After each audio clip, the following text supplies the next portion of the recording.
আসসালামু আলাইকুম। ভয়েস ক্লাসে সবাইকে স্বাগতম। আজকে ভয়েস নিয়ে ৪ নাম্বার ক্লাস। এর আগে আমি টেন্স দিয়ে শুরু হওয়া বাক্যগুলোর ভয়েস চেঞ্জ করে দেখিয়েছিলাম। আজকে আমি ভয়েস চেঞ্জ করব ইম্পারেটিভ বাক্যের।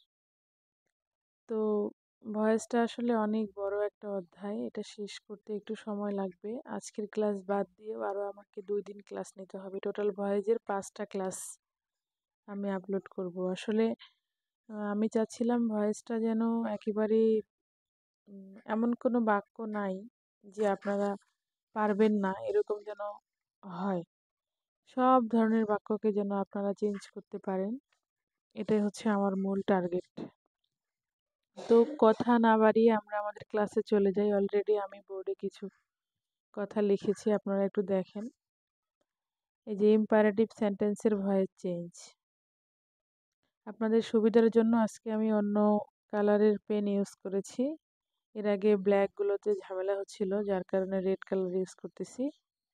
একটু দেখেন, রুল নাম্বার 1 হলো শুধুমাত্র ভার্ব দিয়ে শুরু হওয়া যে সকল বাক্য রয়েছে ইম্পারেটিভ বাক্য, যেমন শাট the door, open the book, do the work ইত্যাদি ইত্যাদি। এই ধরনের বাক্যগুলো যখন থাকবে সেগুলোর ভয়েস আমরা কি করে চেঞ্জ করব সেটারই হচ্ছে নিয়ম এটা। প্রথমে আমাদেরকে লেট দিতে হবে। লেটের পরে অবজেক্ট যে থাকবে এই অবজেক্টের সাবজেক্ট রূপ দিতে হবে, তারপরে বি ভার্ব বসবে এবং তারপরে হচ্ছে বি বসবে আর কি। বি ভার্ব বলতে আমি স্যার ওয়াজ ওয়্যার ওইসব না, কিন্তু জাস্ট বিটাই বসবে এবং তারপরে মেইন ভার্বের ফার্স্ট পার্টিসিপেল ফর্ম বা থার্ড ফর্ম বা 3 নাম্বার ফর্মটা বসবে। তো এখানে যে বাক্যটা আছে শাট দ্য ডোর, এটাকে যদি আমরা চেঞ্জ করি তাহলে কি হবে? লেট বসবে, সূত্রে লেট। তারপরে অবজেক্টের সাবজেক্ট রূপ, অবজেক্ট হলো the work, let the work. তারপরে যে বি বসবে, তারপরে MV3 মানে ভার্বের থার্ড ফর্ম, ডু এর থার্ড ফর্ম কি? Done. Let the work be done. এই যে হয়ে গেল, let the work be done. ঠিক আছে, এটাই হচ্ছে আমাদের ভয়েস চেঞ্জ। তারপরে নেক্সট রোল হচ্ছে ডু নট দিয়ে শুরু হওয়া বাক্যকে পেসিভ করার নিয়ম। মানে ডু নট দিয়ে শুরু হওয়া অ্যাক্টিভ বাক্যকে পেসিভ করার নিয়ম। আমি এত কথা লিখি নাই, জাস্ট সংক্ষেপে লিখেছি। প্রথমে এইটার মতোই, ঠিক আছে, জাস্ট এইটার মতোই, তেমন কিছু নাই, একই। এই লেটের জায়গায় খালি লেট নটটা বসবে। এখানে যেমন রয়েছে লেট, এই এই জায়গাটায় হলো লেট নট। বাকি এগুলো যা আছে সব একই রকম। যদি আমরা একটা বাক্য দেই ডু নট দিয়ে বাক্য, ডু দ্য ওয়ার্ক না, শাট দ্য ডোরটা যদি হয় তাহলে shut not, do not shut the door. ঠিক আছে, do not shut the door, দরজা বন্ধ করিও না। তাহলে ডু নটের জায়গায় কি হবে? Let not. অবজেক্টের সাবজেক্ট রূপ হলো the door, let not the door. যে বি ভার্ব, বি MV3, শার্টের হচ্ছে শার্টি। ঠিক আছে, আলাদা কিছু না, be shut. Let not the door be shut. এই যে কত সহজ, আমরা একটু চেষ্টা করলেই সব বুঝতে পারবো, এত সহজ এগুলো আসলে। তো এখানে তো না বোঝার মতো কিছু দেখছি না, মোটামুটি এই দুইটা খুবই সহজ। আপনারা এক্সাম্পল নেন তো, এই যে ডু নট, বলছি ডু দ্য ওয়ার্ক, এখানে কিছু এক্সাম্পল করেন, যেমন শাট দ্য ডোর, এখানে আমি লিখে দিচ্ছি।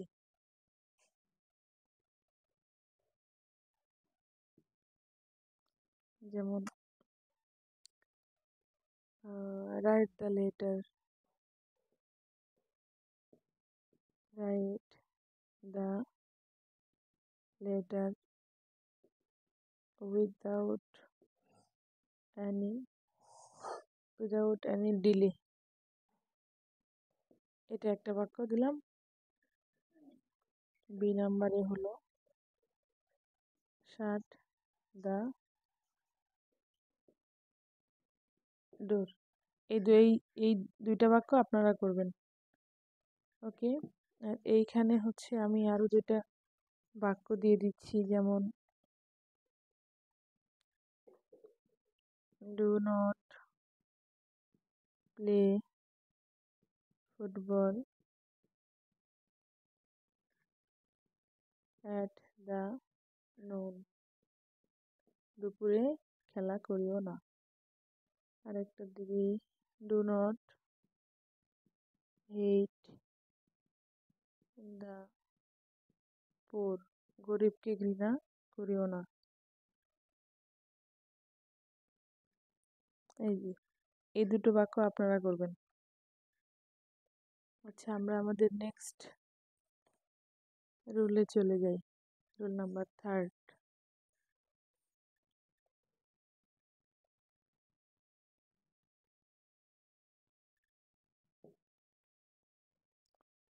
আচ্ছা, এখন কিছু কিছু বাক্য রয়েছে, কিছু কিছু বাক্য আছে দুইটা ইয়ে থাকে, অবজেক্ট থাকে। সেই ধরনের বাক্যগুলোকে আমরা কি করে পেসিভ করব?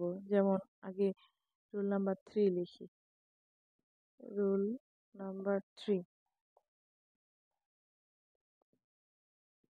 লেট যোগ ব্যক্তিবাচক অবজেক্ট, যেমন ব্যক্তিবাচক ওই যে মি, আস, ইউ, দেম, এই ধরনের যদি থাকে, ঠিক আছে। ইটিসি, ইটিসি আরো তো আছে, হিম, হার ইত্যাদি যদি থাকে, হ্যাঁ, ইত্যাদি যদি থাকে, এই ধরনের বাক্যকে যদি আমরা অ্যাক্টিভ থেকে প্যাসিভ করি, আপনারা এটা লিখবেন। লেট প্লাস ব্যক্তিবাচক অবজেক্ট, যেমন মি, আস, ইউ, দেম, হিম, হার ইত্যাদি থাকলে, ইত্যাদি থাকলে অ্যাক্টিভ থেকে প্যাসিভ করার নিয়ম, ঠিক আছে। অ্যাক্টিভ থেকে প্যাসিভ করার নিয়ম, প্রথমে কি বসবে? 1 নম্বরে হলো লেট বসবে, ঠিক আছে। 2 নম্বরে কি বসবে? অবজেক্ট বসবে, ঠিক আছে।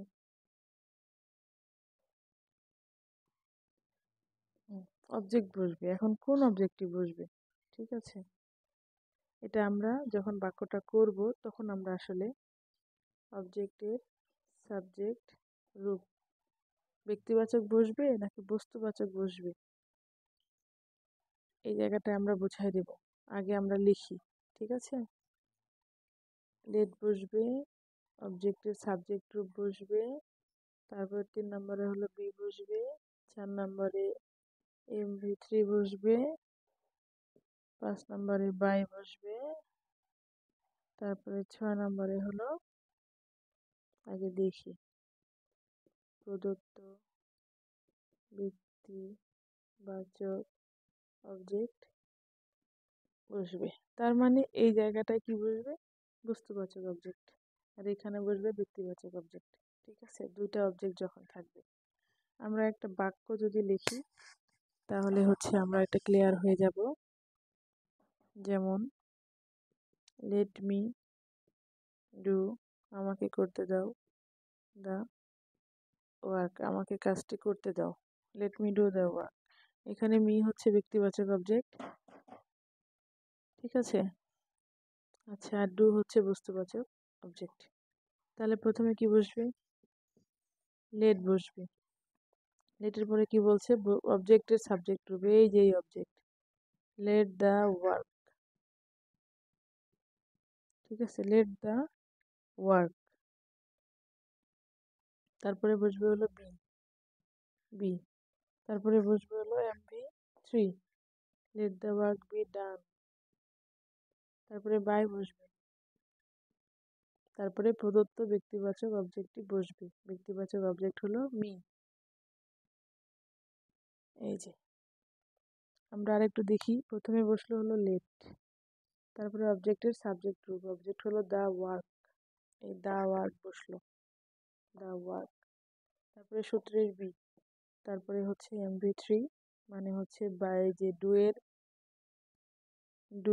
MV3 হলো ডান, তারপরে সূত্রের বাই, তারপরে হলো প্রদত্ত ব্যক্তিবাচক object, let the work be done by me. খুবই সহজ, খুবই সহজ, ভয়েজের মতো সহজ আসলে কিছু হয় না। ওকে, আপনারা একটা এক্সাম্পল করেন এখন। Let him write a letter, তাকে একটি চিঠি লিখতে দাও, তাকে একটি চিঠি লিখতে দাও। এভাবে আপনারা করবেন, এটা আপনারা চেঞ্জ করবেন। চেঞ্জ করলে কি হবে, লেট, তারপরে কি হবে, লেটের পরে অবজেক্টের সাবজেক্ট গ্রুপ, আ লেটার হলো object, let a letter be written by him. এভাবে হবে এটা। মিশাই দিলাম।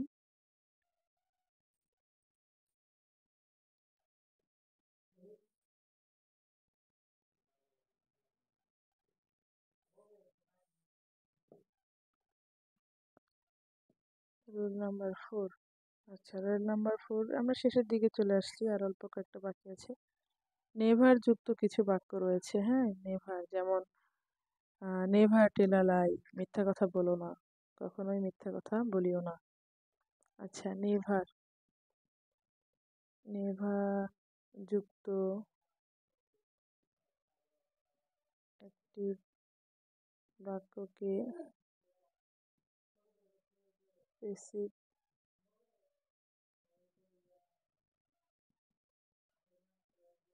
নেভার যুক্ত একটি বাক্যকে পেসিভ করবার নিয়ম এই একই, সব একই। এটা হলো প্রথমে হবে লেট নেভার, লেট নেভার, তারপরে বাকি যা আছে সব একই রকম, ঠিক আছে। লেট নেভারের পরে আমরা কি, অবজেক্ট এর সাবজেক্ট রূপ, তারপরে বি, তারপরে MV3, এই তো। যেমন নেভার টেল আ লাই, টেল আ লাই, তাহলে কি হবে, লেট নেভার, প্রথমে হবে লেট নেভার, তারপরে অবজেক্ট কি, আ লাই, ঠিক আছে, আ লাই, তারপরে বি হবে, তারপর টেলটা হয়ে যাবে, কি হবে, told. Never, late never a lie be told, মিথ্যা কখনোই বলা উচিত নয়, ঠিক আছে।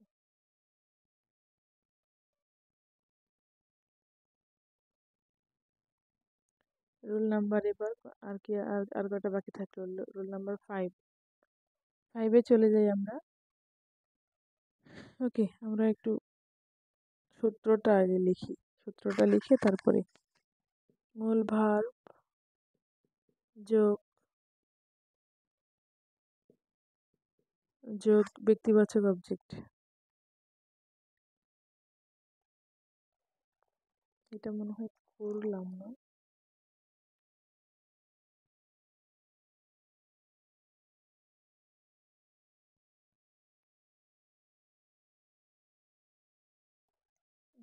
এটা হচ্ছে অন্যটা, দেখি একটু আমি আমি আপনাদেরকে এই ক্লাসটা, প্রত্যেকটা ক্লাস নেওয়ার আগে আমি একটু গুছিয়ে নেই যে কোনটা কোনটা পড়াবো। আচ্ছা, মূল ভার্ব যোগ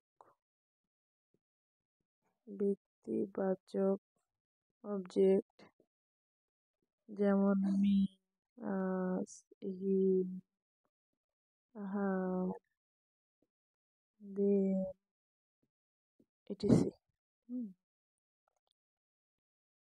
এগুলোকে আমরা যদি পেসিভ করি তাহলে তাহলে কি হবে, একটি থেকে পেসিভ করার নিয়ম, দেখি একটু আমরা, এর আগেও আমরা একটা এরকম করলাম, হ্যাঁ, সেটা হচ্ছে আপনার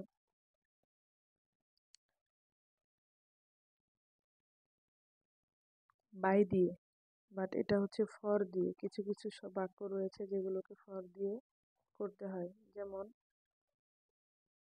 যেমন আমি আগে এখানে একটা এক্সাম্পল লিখি, বাই মি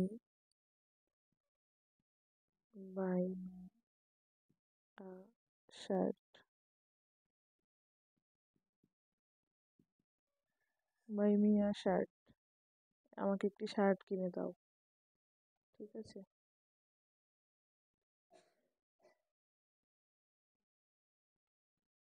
এখানে তো এটা জাস্ট আমি বাক্যটা লিখলাম, কিন্তু আমরা তো নিয়মটা এখনো লিখি নাই। এখানে কি হবে, 1 নম্বরে হবে লেট, ঠিক আছে। 2 নম্বরে হবে ডিরেক্ট অবজেক্ট। একটা হবে, এই ধরনের বাক্যগুলোতে একটা ডিরেক্ট অবজেক্ট থাকে, একটা হলো ইনডিরেক্ট থাকে। এই যে ব্যক্তিবাচক ব্যক্তিবাচক যে অবজেক্ট থাকে, ডিরেক্ট অবজেক্ট হলো এটা, ঠিক আছে। লেট বসবে, লেটের পরে বসবে হলো direct object, DIRECT, direct object. Direct object কোনটা, আমরা হলো লক্ষ্য করব যে মূল ভার্বের পরে যে অবজেক্টটি, সেটা হলো ডিরেক্ট অবজেক্ট, ঠিক আছে।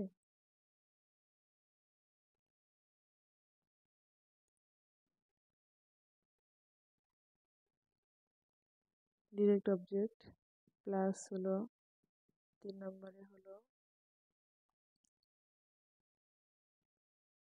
সাবজেক্ট বসবে, তারপরে হলো বি বসবে, তারপরে হলো MV3 বসবে, ফর বসবে, তারপরে বসবে হলো ব্যক্তিবাচক অবজেক্টটি।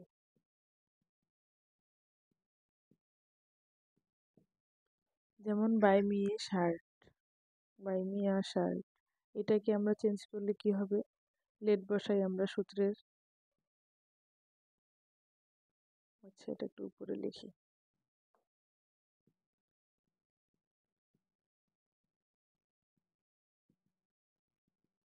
এটাকে আমরা এক্সচেঞ্জ করলে হবে লেট শার্ট বি, বা এটা হবে ব্রড, ঠিক আছে, বট, বাট, তারপরে হবে ফর, তারপরে ব্যক্তিবাচক অবজেক্ট হলো মি। এই তো একটা বাই দিয়ে হয়, এখানে আমরা একটা বাই দিয়ে করেছিলাম এর আগে রোল নাম্বার 3-তে মেবি, এটা হলো 5। আমরা মনে রাখবো যে বাই দিয়ে হয়, ফর দিয়ে হয়, সেটা বাক্য ভেদে, কোথাও ফর হবে, কোথাও বাই হবে। এগুলো আসলে বারবার এক্সারসাইজ করার মাধ্যমে আপনি বুঝতে পারবেন যে কোথায় বাই হবে, কোথায় বট হবে, কি বলে ফর হবে। এই তো, আর একটা আছে, সেটা হচ্ছে মডাল ভার্বগুলো যে আছে, মডাল ভার্বগুলো থাকলে আপনি কি করবেন। ক্লাসটা আসলে আজকে অনেক বড় হয়ে যাচ্ছে, মেবি হোক, অসুবিধা নাই, তাও লোকজন বুঝতে পারুক, বুঝতে পারাটাই হলো মেন। মডাল ভার্ব আছে না কিছু, যেমন shall, should, can, could, may, might, must, ought to, dare, need, এগুলো হচ্ছে মডাল ভার্ব। এই মডাল ভার্বগুলো যখন থাকবে, তখন সেগুলোকে আমরা কি করে প্রেসিভ করব। আপনারা লিখবেন, হ্যাঁ, রোল নাম্বার কত ছিল এটা, 6 মনে হয়, রোল নাম্বার 6। মডাল ভার্ব যুক্ত বাক্যকে একটার থেকে প্রেসিভ করবার নিয়ম। মডাল যুক্ত একটি বাক্যকে প্রেসিভ করবার নিয়ম, ঠিক আছে। প্রথমে কি বুঝবে, 1 নম্বরে অবজেক্টের সাবজেক্ট বসবে, সাবজেক্ট। 2 নম্বরে কি বসবে, ওই যে প্রদত্ত মডেলটা বসবে এবং এর সাথে বি বসবে। তারপরে 3 নম্বর কি বসবে, MV3 বসবে, ভার্বের থার্ড ফর্ম। তারপরে বাই বসবে, তারপরে হচ্ছে সাবজেক্টের অবজেক্ট গ্রুপ। যেমন আমরা যদি একটা বাক্য বলি, আই মে হেল্প ইউ, আমি তোমাকে সাহায্য করতে পারি, করলে করতেও পারি, না করলে না করতে পারি। এটা হলো সম্ভাবনা। ঠিক আছে, ক্যান থাকলে আলাদা, ক্যান থাকলে একটা সামর্থ্য বোঝাইতো যে হ্যাঁ আমি তোমাকে সাহায্য করতে পারি, মানে এর মধ্যে একটা জোর আছে। বাট মেয়েতে সেই জোরটা নেই। সাহায্য করলে করতে পারি, না করলে না করতে পারি, সম্ভাবনা আছে আবার নাইও, এই টাইপের বাক্য এটা। I may help you. তাহলে এটাকে যদি আমরা এক্সচেঞ্জ করি সেক্ষেত্রে কি হবে? ইউটা চলে আসবে সামনে, অবজেক্টের সাবজেক্ট গ্রুপ। ঠিক আছে, তারপরে মডেল প্লাস বি, মানে মডেল হলো মে, মের পরে be, you may be. MV3 help হলো হেল্পড। তারপরে হলো যে বাই, তারপরে হলো সাবজেক্টের অবজেক্ট রূপ, মি থাকলে আই থাকলে me, by me. You may be helped by me. এই এই হলো ঘটনা। আবার যদি এই বাক্যটা you must, you must do the work, তোমাকে অবশ্যই কাজটি করতে হবে। তাহলে এটাকে চেঞ্জ করলে কি হবে? দ্য ওয়ার্কটা প্রথমে চলে আসবে, দ্য ওয়ার্ক। তারপরে এই যে মডেল, মাস্টের পরে be, you must be, do থাকলে done, you must be done, the work must be done by you. এই যে এইভাবে চেঞ্জ করতে হবে বাক্যগুলো। অসংখ্য মডেল দিয়ে বাক্য আছে, আপনারা বইটা খুললেই বুঝতে পারবেন। এরপরে আপনারা অবশ্যই ভয়েজের অধ্যায়টা বের করে ইম্পারেটিভ বাক্যের যতগুলো এক্সারসাইজের বাক্য আছে সবগুলো চেঞ্জ করবেন। বিভিন্ন চাকরির পরীক্ষায় যে ইম্পারেটিভ বাক্য থেকে ভয়েসগুলো আসছে এগুলো খুঁজে খুঁজে বের করবেন, করে করে আপনারা পড়বেন। যত বেশি পড়বেন তত বেশি শিখবেন। সাকসেস হ্যাজ নো শর্টকাট, সাকসেসের কোনো সংক্ষিপ্ত রাস্তা নাই, এটা মনে রাখতে হবে সবার আগে। আর সবার জন্য শুভকামনা, সবার সুন্দর ভবিষ্যতের প্রত্যাশায় আজকের ক্লাস এখানেই সমাপ্ত। Thank you very much. আসসালামু আলাইকুম।